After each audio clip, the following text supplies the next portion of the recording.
நன்றாய் படிக்கக்கூடியவர் යහපත් ඉගෙන ගන්නව දරුවෙක් திடீரென்று எதிர்பாராத விதமாய் බලාපොරොත්තු නොවූ වෙලාවේදී கொஞ்சம் தான் கேள்விப்பட்டேன் අසන්ට ලැබුණා ஞாபக சக்தி இல்லாமல் போய்விட்டது ඒ මතක ශක්තිය නැති වෙලා ගියා தாயை இனங்கண்டு கொள்ள முடியாது ඒ මවව අඳුනා ගන්න බැරුව ගියා தகப்பனை இனங்கண்டு கொள்ள முடியாது පියාව අඳුනා ගන්න බැරුව ගියා சொந்த அக்காவை இனங்கண்டு கொள்ள முடியாது තමන්ගේ අක්කව අඳුනා ගන්න බැරුව ගියා மாமா முறவேன வினோவை இனங்கண்டு கொள்ள முடியாது ඒ විනෝ සහෝදරව අඳුනා ගන්න බැරුව ගියා இனிமே ஞாபக சக்தியை மகள் இழந்து விட்டார் ඒ මතක ශක්තිය ඇතුලින් අයින් වෙලා ගියා இரண்டாவது வைத்தியசாலையில் அட்மிட் பண்ணும்போது ரிப்போர்ட்ஸ் சொல்லப்பட்டிருக்கிறது டிப்ரெஷன் ඒ වෛද්‍ය රෝහල් ගත කරාට පස්සේ කියා තිබුණා වාර්තාවල ડિප්‍රෙෂන් කියලා இரண்டாவது மன அழுத்தம் ஃபிட்ஸ் ன்னு சொல்றாங்க ஃபிட்ஸ்னு சொல்லுவாங்க அதண்டு போட்டு அவருக்கு அது கொஞ்சம் மெடிசினை கொஞ்சம் கூட கொடுத்து அவன் அந்த மெடிசன் கூட கொடுத்தபடி அந்த ஞாபகம் இழப்பு வந்துட்டு அவங்க ஞாபகம் இல்லாம ரைட் இது எவ்வளவு காலம் கிட்டத்தட்ட நீங்க ட்ரீட்மெண்ட் பண்ணிருப்பீங்க இவருக்கு அந்த ஃபிட்ஸுக்கு ஒரு ஒரு ஒரு ஒரு 2 மாதமா ட்ரீட்மெண்ட் 2 மாதம் ட்ரீட்மெண்ட் பண்ணிருக்கீங்க நல்ல ஒரு ரிசல்ட்ஸ் கிடைக்கல இல்ல சும்மா நார்மலா கேக்குறேன் கிட்டத்தட்ட எவ்வளவு செலவழிச்சிருப்பீங்க ஒரு 2 மில்லியன் கிட்டத்தட்ட 20 லட்சம் அவர்கள் செலவழித்திருக்கிறார்கள் ලක්ෂ 20ක් වැය කර තිබෙනවා இப்ப நல்லா கவனிங்க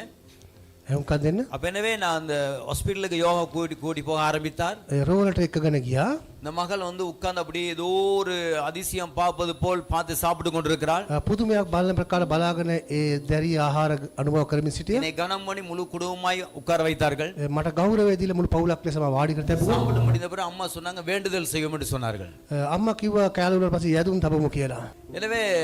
இந்த மகள் என்னை பார்த்து கொண்டிருக்கிறாள் ඒ දරුවා මාදියා බලාගෙන ඉන්නවා இவருக்கு யாரையும் அடையாளம் தெரியாது ඒ දරුවට කවවත් අඳුන ගන්න බැරුව තිබුණා நான் அவளை பத்தி பேசிக்கொண்டே இருக்கிறேன் ඒ ඇය ගැන මම කතා කරමින් සිටියා ஆவியானவர் சொன்னார் ආත්මයන් වහන්සේ මට කියනවා ஸ்மார்ட் போனை காண்பித்தார் ස්මාර්ට් ෆෝන් එකක් පෙන්නුවා ஸ்மார்ட் போனு கூடாக நிறைய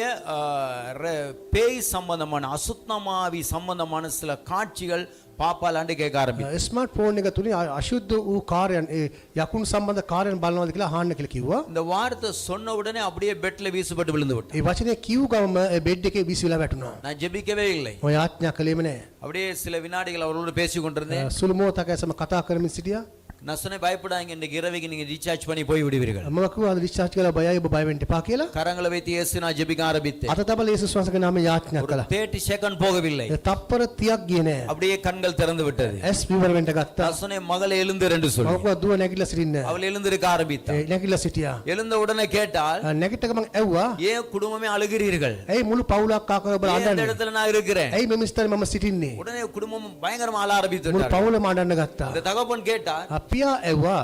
இவள் யார் என்று சொல்லி මේ කවුද මේ සහෝදරිය இவள் කියලා அக்கா අක්කා කියලා කිව්වා இவ யார் ඇය කවුද කියලා ඇව්වා அம்மா අම්මා කියලා කිව්වා இவர் யார் මේ සහෝදරයා කවුද කියලා வினோ ඇව්වා மாமா ඒ විනෝ මාමා කියලා කිව්වා தகப்பன் கேட்டார் ஞான் யார் පියා ඇව්වා මම කවුද කියලා அப்பா තාත්තා කියලා உற்சாகமா කිව්වා கரங்களை தட்டுவோம் උනන්දුවෙන් අත්පලසන් දෙන්න ஆமென் ආමේන් முழு குடும்பம் கதறி அழுது என் காலை கட்டிப்பிடித்து ஆள ஆரம்பித்து මුළු விட்டார் පවුලම මෝ කෑ ගාලා අඬලා මගේ පාදය බදා ගන්න ගත්තා சொல்லுங்க இயேசு ஜீவிக்கிறார் යේසුස් වහන්සේ ජීවමානයි ரிப்போர்ட் சொல்லுகிற மன அழுத்தம் ප්‍රතිකාර වාර්තාවන් කියනවා මානසික ආතතිය வலுப்பு வியாதி ඒ වලිපු රෝගය பல ரிப்போர்ட் சொல்லுகிறது විවිධාකාර දේවල් වාර්තාවන් කියනවා 30 செகண்டுக்குள்ள கர்த்தர் நவலோக ஹாஸ்பிடல்ல வைத்து விடுதலை கொடுத்தார் තප්පර 30ක් තුලින් නවලෝක රෝහලේ සිට ස්වාමීන් වහන්සේ සම්පූර්ණ නිදහස ලබා දුන්නා